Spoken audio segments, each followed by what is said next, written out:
everyone, it's Miss Cyndi here with a new book for you today. We are back in lockdown here in Melbourne, and so I thought I'd share with you one of my favourite books of all time. This book is called Not Quite NARWHAL, and it is by Jessie Sima. So let's read.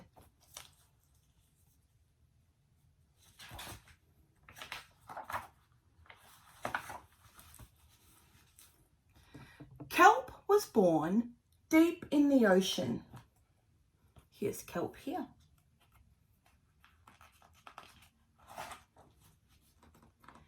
He knew early on that he was different from the other narwhals.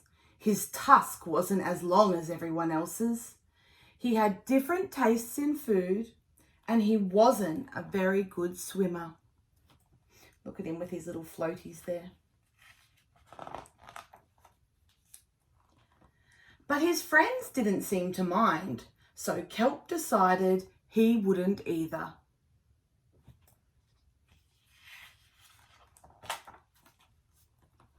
That is, until he was swept away by a strong current. I wish I were a better swimmer.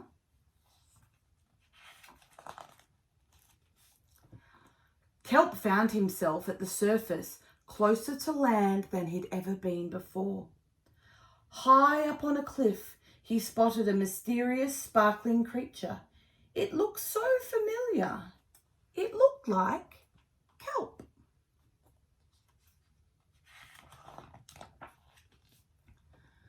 Kelp swam towards land as fast as he could, which wasn't very fast at all, hoping that he could catch up with the creature that looked just like him. When he finally reached the shore, Kelp felt a little bit anxious. He had never left the ocean. He was nervous about walking for the first time, but the land creatures made it look so easy. Oof! It wasn't. Ow! Eventually, he got the hang of it.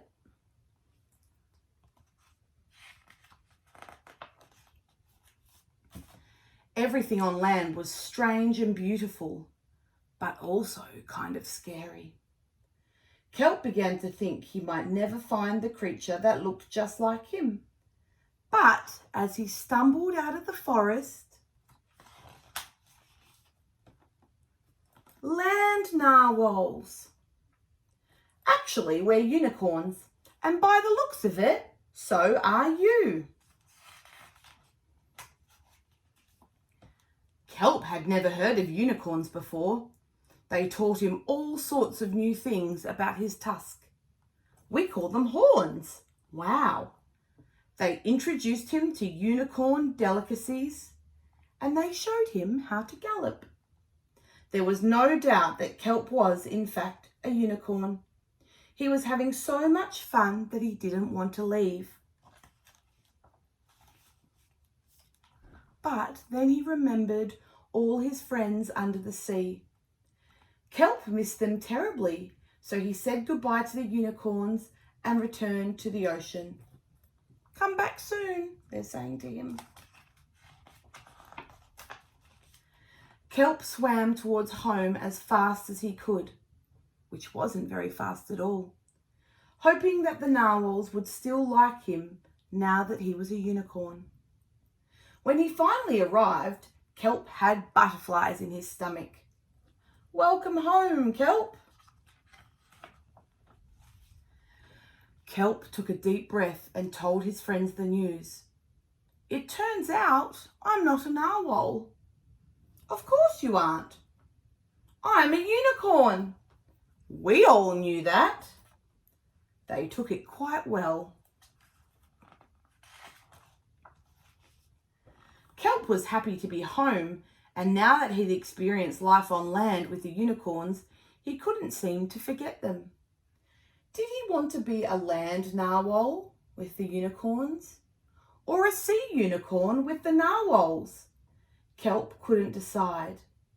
But then he realised that maybe, just maybe,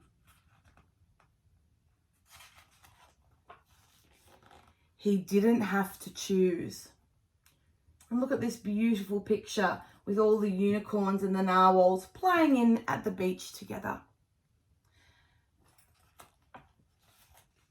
And look, at the end there's a rhino saying, I'm a unicorn. And Kelp's going, I'm not sure about that. And that's the end of the story. I hope you really enjoyed Not Quite Narwhal and enjoyed listening to this story today. Take care of yourself, stay safe, and I will see you all soon. Bye.